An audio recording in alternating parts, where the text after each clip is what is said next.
The Creative Palette is a monoprinting plate that's going to give you unique impressions every time. And the size of it is 8.5 by 11 format. It's durable and lightweight, and there's infinite possibilities with it, including scrapbook pages. So you'll see on the back we've given you lots of tips and things to get you started, but nothing like seeing it in action. So this is the whole elaborate scrapbook page that I'm working on. And I'll show you different sequence and series as we go along. And we'll start by showing how this size palette still works great for a 12 by 12 format. We're going to start here. We've got all of kinds of different acrylics.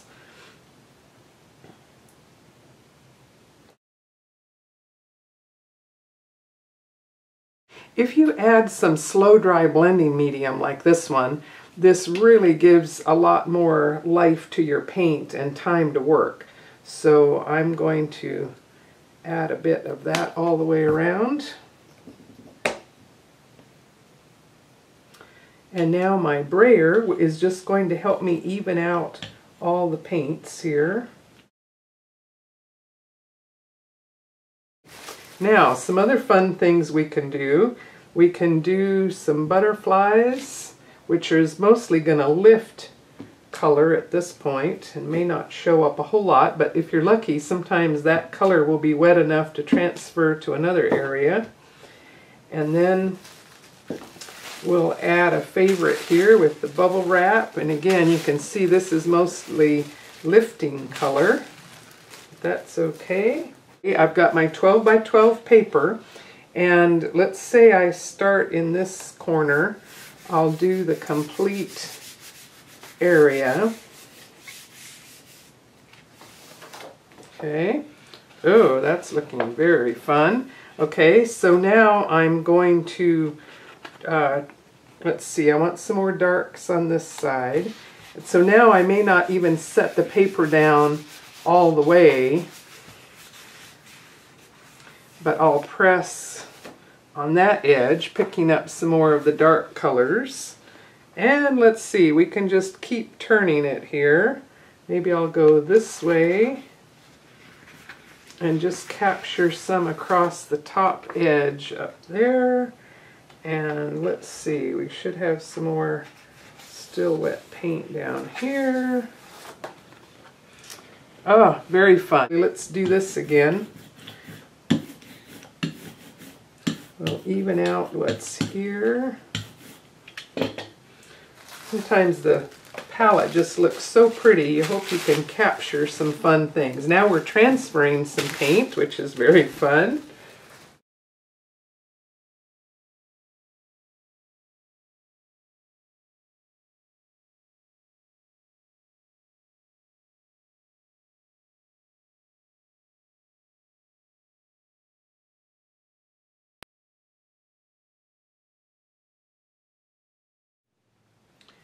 Without even stopping to clean up, I'm going to transition to completely different colors, and you'll see you get a lot of interesting things happen, and hopefully we'll like them all. We'll find an interesting way to use them one way or another.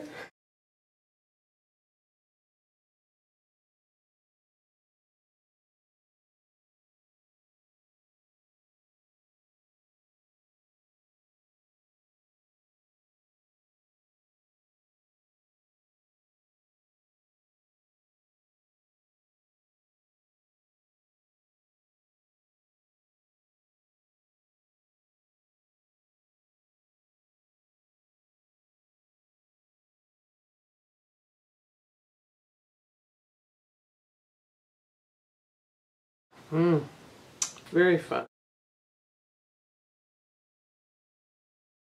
My background paper is still rather wet with all of the acrylic paint, so I'm going to next add some more of some dark colors and use my palette in a little bit different way here. And maybe just a little bit of the Slow-Dri. Okay.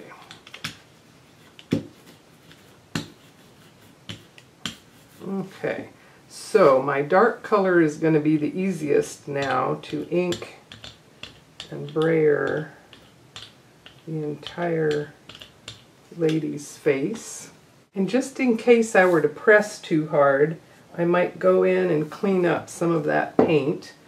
And then I'm going to stamp somewhere down around this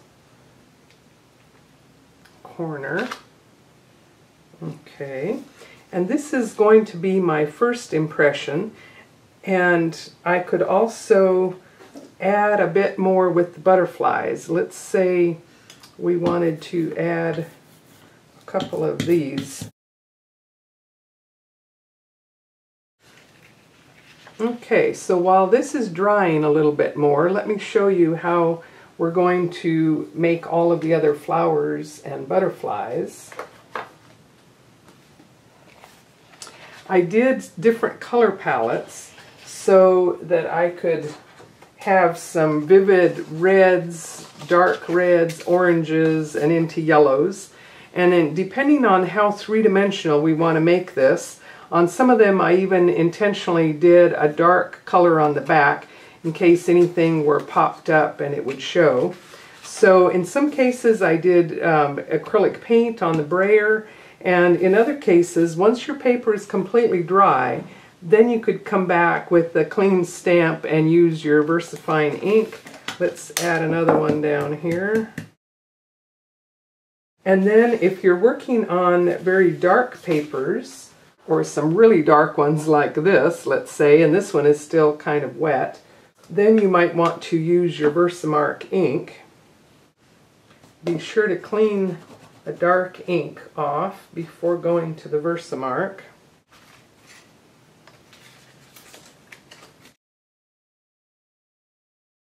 A coffee filter is great. We've got some embossing powder. This is just the regular white. And now with your heat tool,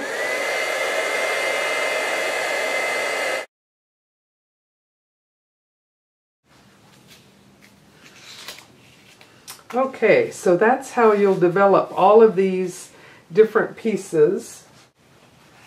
And you can see how they can all be curled up, cut away, and made quite three-dimensional. Next, I want to talk about how we develop the face. In this case, if your paper was completely dry and you wanted to stamp in a nice VersaFine, dark color ink, you could get a beautiful impression, and if you were happy with the patterning behind it, you could just go with that. But let's say we want to create a little bit more of a painterly colors and all to her face. Then it's probably better to have the paint option. And so we're going to proceed with this one to show you how one layer is going to get covered up with the next. If the paint is still a little bit damp, you could use your heat tool to dry it quicker.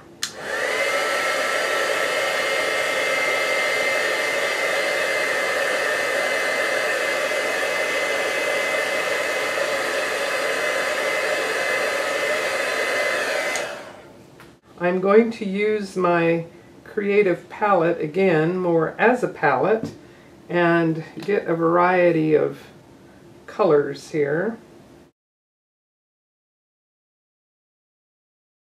Okay, I'm using large and just very simple brushes, and let's see, I'm going to begin by covering some of the face area.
Okay, so now we need to wait for these layers to dry.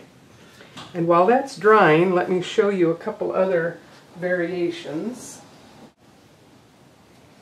On this one I was working on a very light color background, and I stamped the first time in a light brown and then the black. And if it doesn't line up exactly, that's where you're going to see those lines. So on this one, I found that if I completely covered those other areas, then I could come back in, and where I was off on some of the critical areas, I can come back in with a darker color. On this one, I defined the chin line by coming in with the really dark teal afterwards, and I should have done a little bit more painting up there, and again that would be the easiest while you still had your colors out.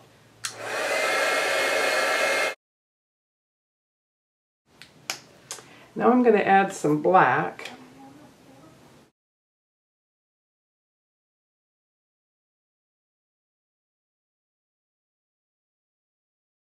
So now the easiest way to define the chin is going to be to come back in with some more of the pink. And even just that's enough to give the whole illusion of it, I think. Let's do a little bit.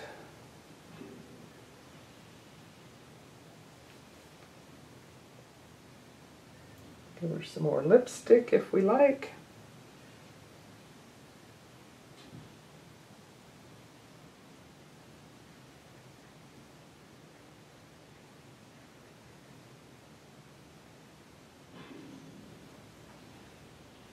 Looks very fun. I think I'll stop right there. So while this is drying, I'll show you a couple of the things we're going to do with some of the poppies.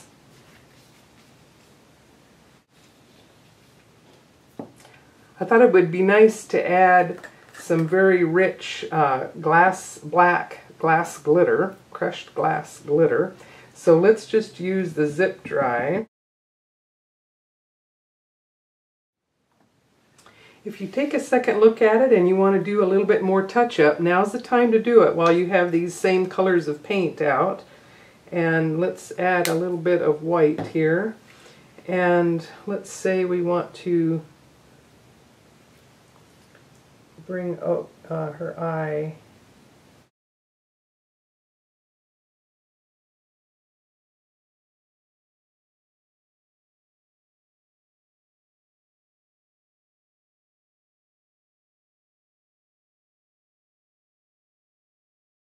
So you want to make sure your page is completely dry before you begin to add some more embossing elements. Now let's say I want to add some encrusted jewel technique to our poppy, and this kit has the aged Frantage silver, and I'm going to get my little clip tool. Just hang on to this.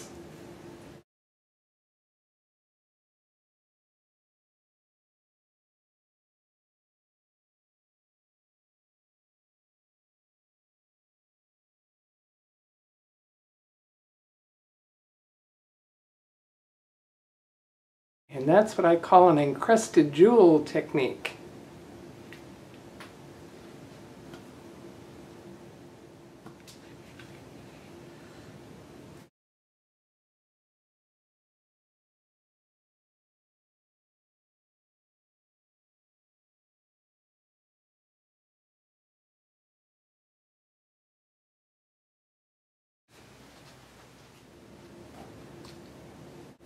Your Versa marker will allow you to do spot areas.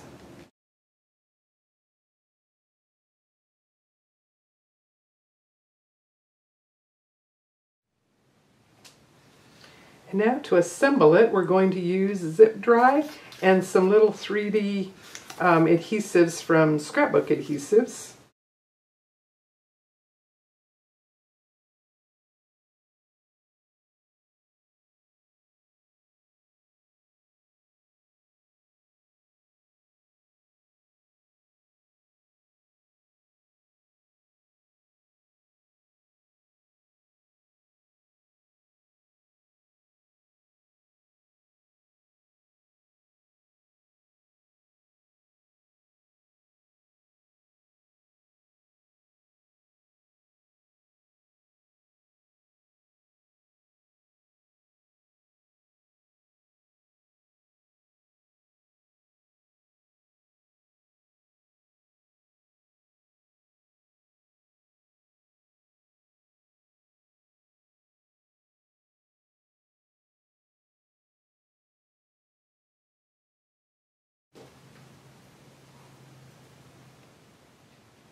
I have this lovely shadow frame that can open and close, and I think I like it just to center it in here, and we'll secure it with a couple of little pins.